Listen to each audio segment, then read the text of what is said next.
அனைவரையும் சுவையான வாழ்க்கைக்கு வரவேற்கிறேன். இந்த சேனலை சப்ஸ்கிரைப் பண்ண கீழே இருக்கிற ரெட் கலர் பட்டனை ப்ரெஸ் பண்ணுங்க. அப்படி பக்கத்தில் இருக்கிற பெல் ஐக்கானையும் ப்ரெஸ் பண்ணுங்க. இன்னைக்கு நம்ம பார்க்க போகிறது ரொம்பவே பாரம்பரியமான ஒரு ஸ்நாக்ஸ் ரெசிபி தான். அதுதான் இலை அடை. பொதுவாக இந்த இலை அடையை வெள்ளை அரிசி வச்சு தான் செய்வாங்க. ஆனால் இன்னைக்கு நான் ஒரு ட்விஸ்ட்டுக்காக மாப்பிள்ளை சம்பா அரிசி பயன்படுத்தி செஞ்சுருக்கேன். பொதுவாக இலை அடை இல்லை கொழுக்கட்டை எது செய்கிறதா இருந்தாலும் அரிசியை நல்லா காய வச்சு அரைச்சி அதுக்கப்புறம் மாவாக செய்வாங்க. ஆனால் இந்த வீடியோவில் எப்படி அரிசியை ஊற வச்சு தண்ணி சேர்த்து நல்லா அரைச்சி அதுக்கப்புறமா எப்படி நம்ம கொழுக்கட்டை செய்கிறதுன்னு காமிச்சிருக்கேன். அது மட்டும் இல்லாமல் எப்போவுமே பொதுவாக மாப்பிள்ளை சம்பா அரிசியில் புட்டு தான் செஞ்சு கொடுப்பாங்க. குழந்தைங்களுக்கும் அது சாப்பிட்டு போர் அடிச்சிருக்கும். இந்த மாதிரி வித்தியாசமாக செஞ்சு கொடுத்தா அவங்க ரொம்பவும் விரும்பி சாப்பிடுவாங்க, நம்மளுக்கும் திருப்தியாக இருக்கும். இந்த ரெசிபி எப்படி செய்கிறது நம்ம வீடியோவில் பார்க்கலாம் வாங்க. இந்த ரெசிபி செய்ய இன்றைக்கி நான் 1 கப் மாப்பிள்ளை சம்பா அரிசி எடுத்திருக்கேன். இதுதான் மாப்பிள்ளை சம்பா அரிசி. நல்லா சிகப்பாக குண்டு குண்டாக இருக்கும். இந்த அரிசிக்கு ஏன் மாப்பிள்ளை சம்பான்னு பேர் வந்துச்சுன்னா, அந்த காலத்துலலாம் புதுசாக கல்யாணமான தம்பதியர்களுக்கு இந்த அரிசியில் செஞ்ச பலகாரத்தை நிறைய கொடுப்பாங்களாமா. ஏன்னா இதில் அவ்வளோ சத்துக்கள் நிறைஞ்சிருக்கு. அது மட்டும் இல்லாமல் குழந்தையின்மைக்கு இது நல்ல மருந்தாகவும் இருக்குது. இது குழந்தைகளுக்கு முக்கியமாக பெண்களின் கர்ப்பப்பைக்கு ரொம்பவே நல்லது. இந்த அரிசியை நான் எடுத்து நல்லா கழுவி ஒரு 6 மணி நேரம் ஊற வச்சுருக்கேன். இது நல்லா ஒரு 6 மணி நேரம் ஊறினா தான் மாவு அரைக்கும் போது நல்லா சாஃப்டாக வரும்.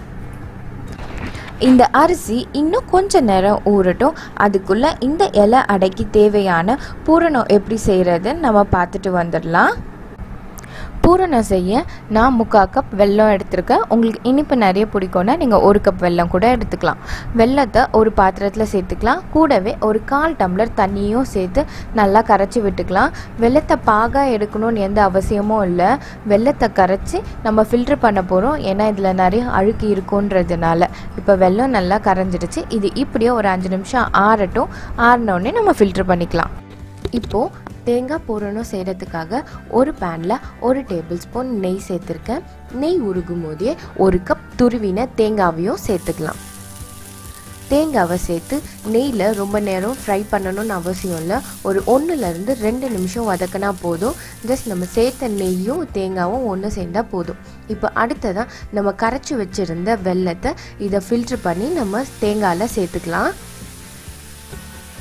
வெள்ளை தண்ணி சேர்த்ததும் இது இப்போ ரொம்ப தண்ணியாக இருக்கும், கவலைப்பட வேணாம். இதை அப்படியே நம்ம ஸ்டவ்வில் வச்சு சுண்ட விட்டோன்னா நம்மளுக்கு திக்கான பூரணம் கிடச்சிடும். இப்போ பாருங்கள், தண்ணி எல்லாம் நல்லா வத்தியாச்சு. இது கூட வாசனைக்காக 3 ஏலக்காவையும் நசுக்கி சேர்த்துக்கலாம்.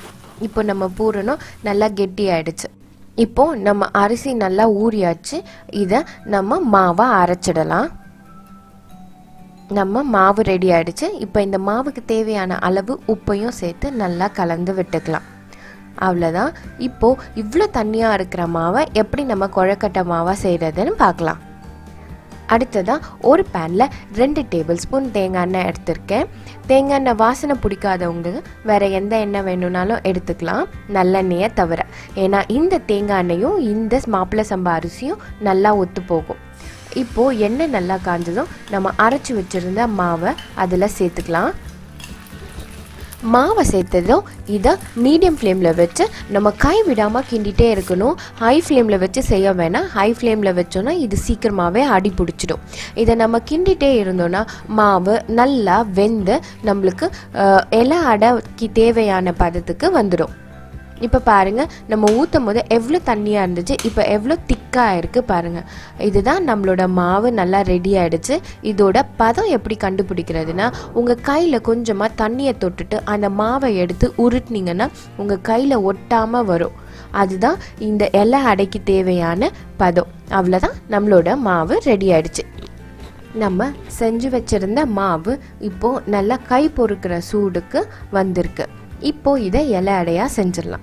இலை அடை செய்கிறதுக்கு நான் இலசான வாழை இலை எடுத்திருக்கேன். அப்படி உங்களுக்கு முத்தலான வாழை இலை தான் கிடச்சிதுன்னா கவலைப்படாதீங்க. இதை லைட்டாக நெருப்பில் வாட்டினீங்கன்னா இது உங்களுக்கு நல்ல இலசான வாழை இலை மாதிரி நல்லா மடங்கும்.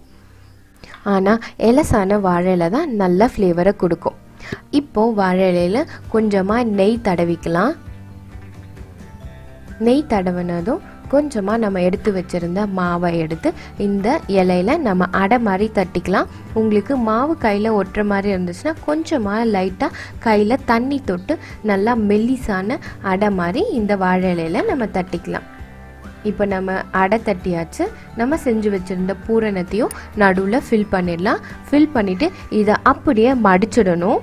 மடித்து நல்லா எல்லா ஓரங்களிலையும் ஓட்டை எதுவும் இல்லாதபடி நல்லா சீல் பண்ணி விட்டுடணும்.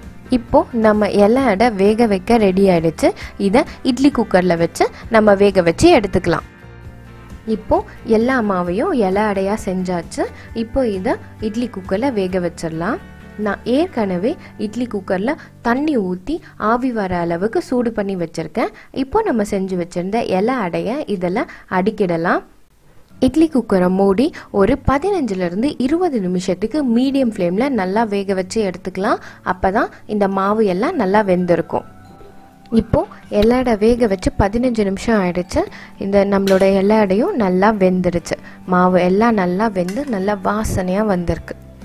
நம்மளோட சத்துக்கள் நிறைஞ்ச சுவையான இலை அடை ரெடி ஆகிடுச்சு.